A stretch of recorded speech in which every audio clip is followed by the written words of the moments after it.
ကိုပြုခြင်းလို့မြန်မာလူတရှင်းလေးတူတူလေးဘောလောက်ဆိုပြပေးလို့ရမလား ကောင်းပြီလေဒါဆိုလွမ်းမြဖေးဆွန်တဲ့တချင်လေးကိုနည်းနည်းဆိုပြမယ်နော်တယောက်တည်းညာအမောင်းထင်မှာမင်းကိုလွမ်းနေရပါမင်းရဲ့အပြုံးတွေကိုနေတိုင်းလွမ်းဆွနေမိတယ်ဘယ်လိုလဲ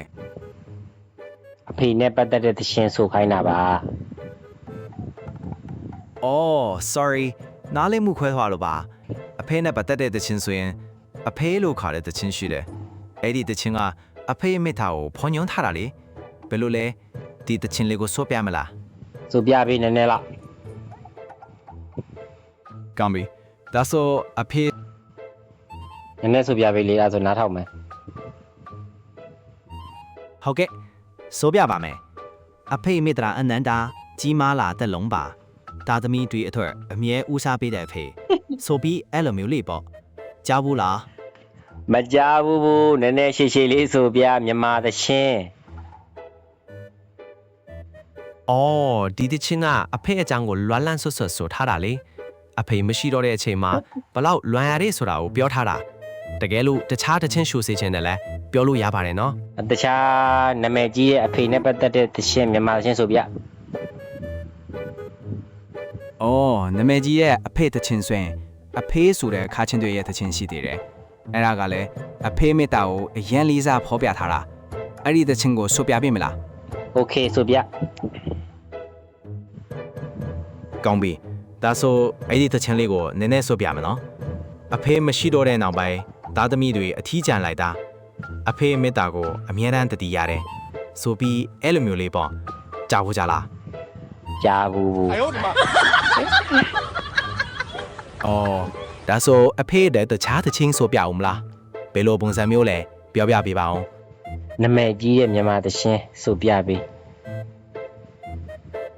အော်နာမည်ကြီးတဲ့မြန်မာသချင်းဆိုရင်မိုးကလေးဖွဲဖွဲဆိုတဲ့သချင်းလေးရှိတယ်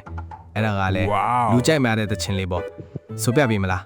မဟုတ်ဘူးလေဒီနေ့ကအဖေများနေဆိုတော့အဖေနဲ့ပတ်သက်တဲ့မြန်မာတရှင်းအဖေနဲ့ပတ်သက်တဲ့တရှင်းနာမည်ကြီးတရှင်းမြန်မာနိုင်ငံကအဆိုတော်ဘိုးဖြူသူတဲ့အဆိုထားတဲ့အဖေနဲ့ပတ်သက်တဲ့တရှင်းရှိလား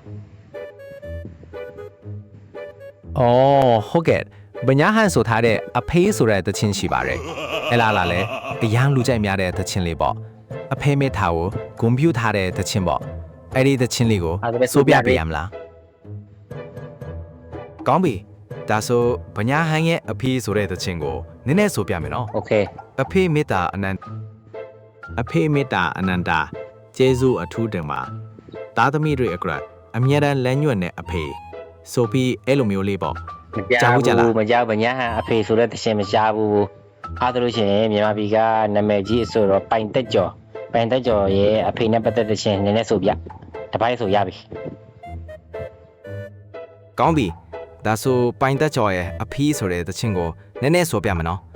အဖေမေတ္တာအနန္တာကဘာကျော်မေတ္တာပါသားသမီးတွေအတွက်အမြဲတမ်းဦးဆောင်လမ်းညွှန်တဲ့အဖေဆိုပြီးအဲ့လိုမျိုးလေးပေါ့ကြားဖို့ကြလား မကြားဘူးခမညာအဖေနဲ့ပတ်သက်တဲ့မြန်မာတရှင်း ဟုတ်ကဲ့ပါအဖေနဲ့ပတ်သက်တဲ့မြန်မာသချင်းဆိုပြပါမယ်ဘယ်သချင်းကိုဆိုစီချင်တာလဲနာမည်ပြောပြပေးပါအောင် ဘယ်ရှင်းဆိုခံလဲ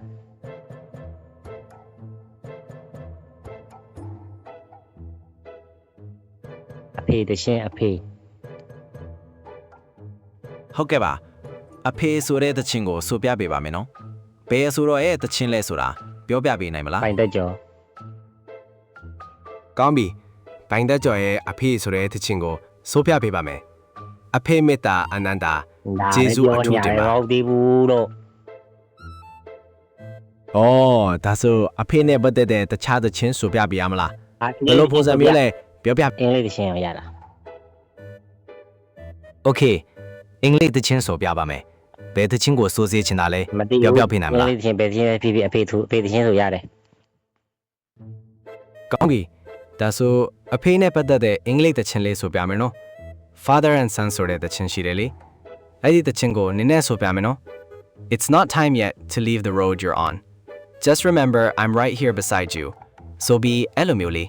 ကြားဘူးလား မကြားဘူးအခုကစကားပြောသလိုကြီးဖြစ်နေရဲ့တရှင်းဆိုသလိုမျိုးလေးတန်စင်လေးတွေနဲ့ဆိုပြီးလို့ရလား